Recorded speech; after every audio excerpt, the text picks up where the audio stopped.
My name is Evelyn Hart. I'm 54 years old, and this is the story of how I stopped being a joke and became a lesson. We were married for 28 years. No scandals, no drama, just a slow erosion of kindness. At first, Marcus made me feel seen. He brought flowers.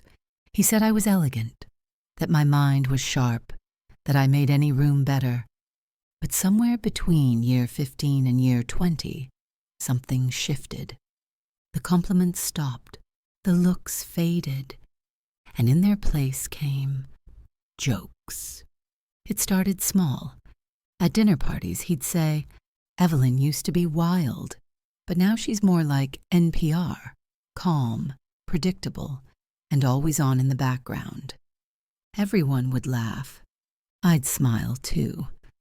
That fake, practiced smile you give when you're dying inside but don't want to ruin dessert. Later, in bed, I said, "That joke made me uncomfortable." He shrugged.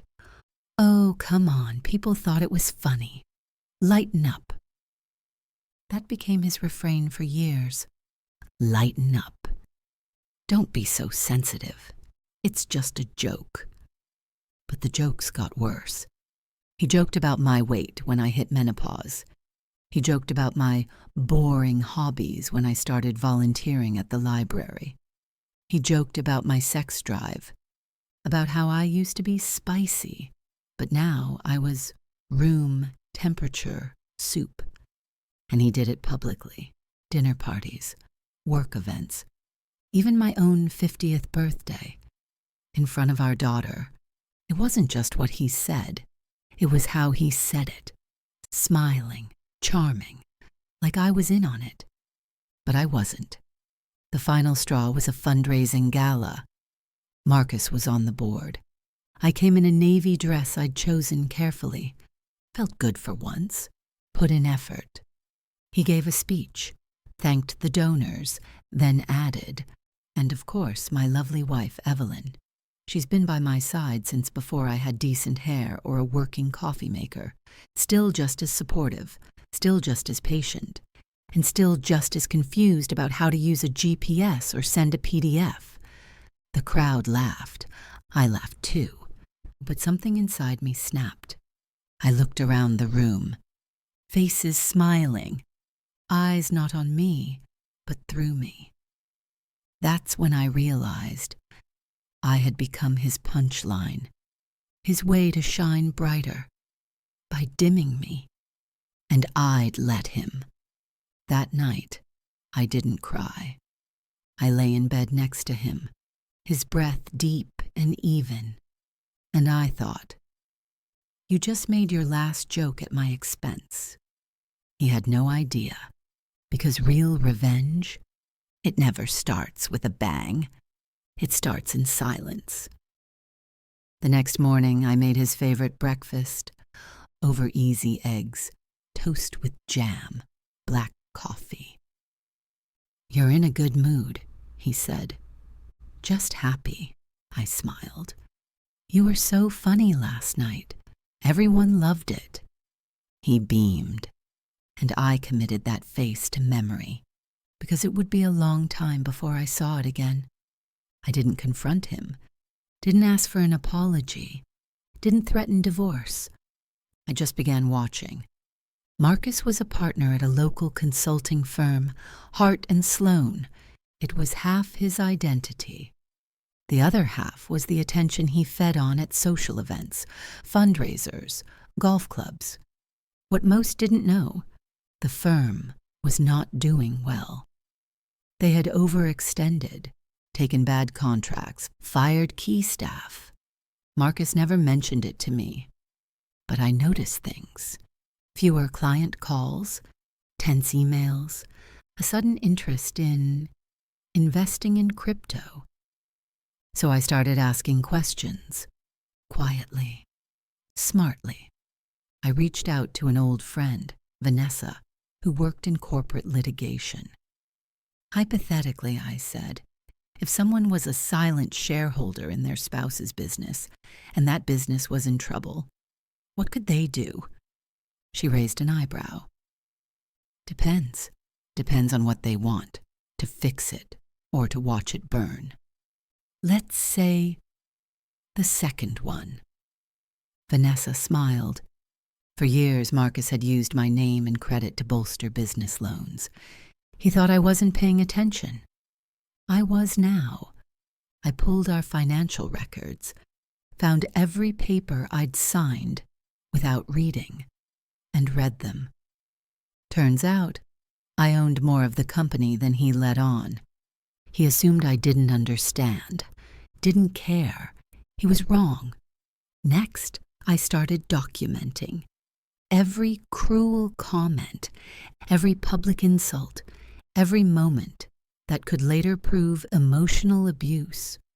I created a private folder on my cloud drive, named it Patience, and then I started building my own life, quietly, privately.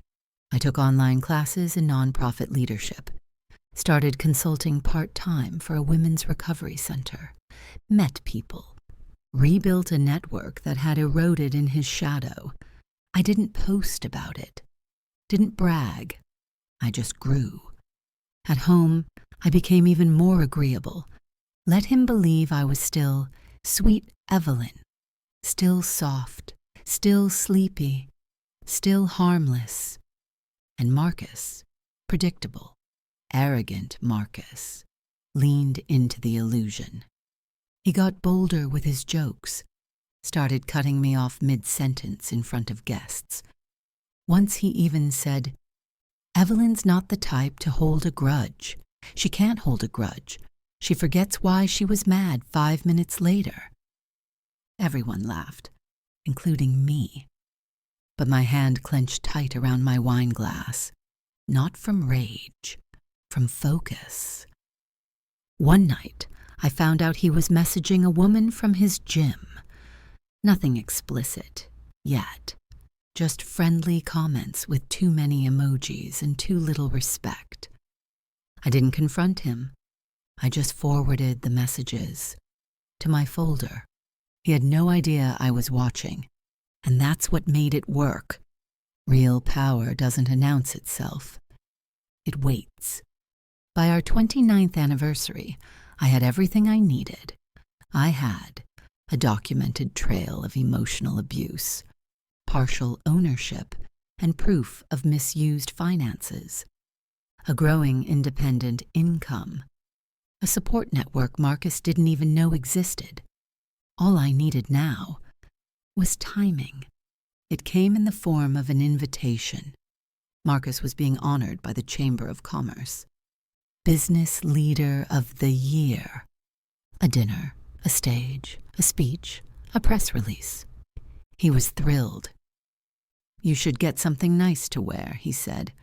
"You'll be next to the most important man in the room." I smiled.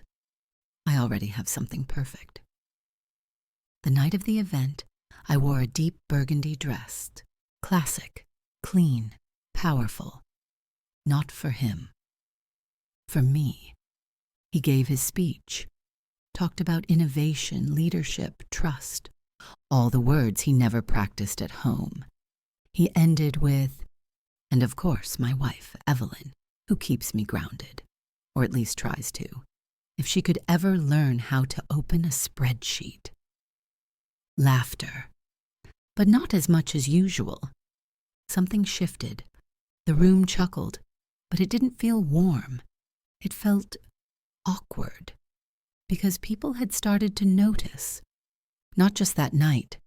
Over time, the jokes, the tone, and the way I never flinched anymore. I smiled. I raised my glass. And in my mind, I said, "That was your last stage." 3 weeks later, I filed, but not for divorce, not yet. I filed for full legal review of Hart and Sloan's finances. As a named silent shareholder, it triggered an audit. Marcus panicked. He came home, white-faced. "Did you do this?" "Do what?" I said, sipping tea. "You're digging into the books." Am I? I thought I didn't know how PDFs worked. He stared at me, and for the first time in years, he didn't know what to say. He tried to cover his tracks, but it was too late. The auditor found inconsistent payments, personal expenses under company cards, a payout to a gym consultant who didn't exist. We both knew who that was. I said nothing. Let the facts speak. Then I filed for divorce, cited financial misconduct, emotional abuse, attached a 60-page packet of documentation. He tried to talk his way out of it. Evelyn, please, we don't need to do this. Think of our legacy. I am, I said, and I'm done letting you define it. I didn't ruin him. He did that himself. I just let it become visible. The divorce finalized in under 5 months. He didn't fight, couldn't. The financial audit led to internal pressure. His business partner, Sloan, demanded he step down to avoid bad press. He left voluntarily. The gym woman? Gone. The jokes? Silenced. I got the house, not out of spite, but because I earned peace. Brick by brick, I kept it simple. I sold the dining set, the one where he always held court, repainted the kitchen, planted flowers, reclaimed my space. People started seeing me differently. Women from our circle reached out. I always hated how he spoke to you. You handled that with such grace. You made me think twice about what I accept. It wasn't flattery. It was recognition. I didn't become famous, didn't write a book, didn't go on interviews. But one evening, I was invited to speak at a local women's leadership event. Topic: rebuilding quietly. I stood on that small stage, looked out at 40 women, some young, some old, all listening, and I said, they don't always hit you. Sometimes they just laugh at you until you disappear, until you start to believe that you are the joke, but you're not, and you never were. The room was still, and then applause, not loud, but long. Marcus emailed me once, months later. I miss you. I miss what we had. I didn't know you were capable of all this.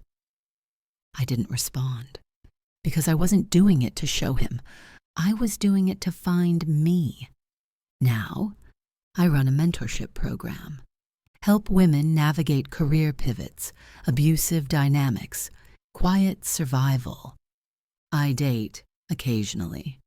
Not looking for rescue, just connection. I keep the red dress, the one I wore at his award night, but I wear it now for me. So no, I didn't destroy him with drama, didn't air our lives on social media, didn't scream in court. I destroyed him privately, because some storms don't need thunder. They just need silence and time.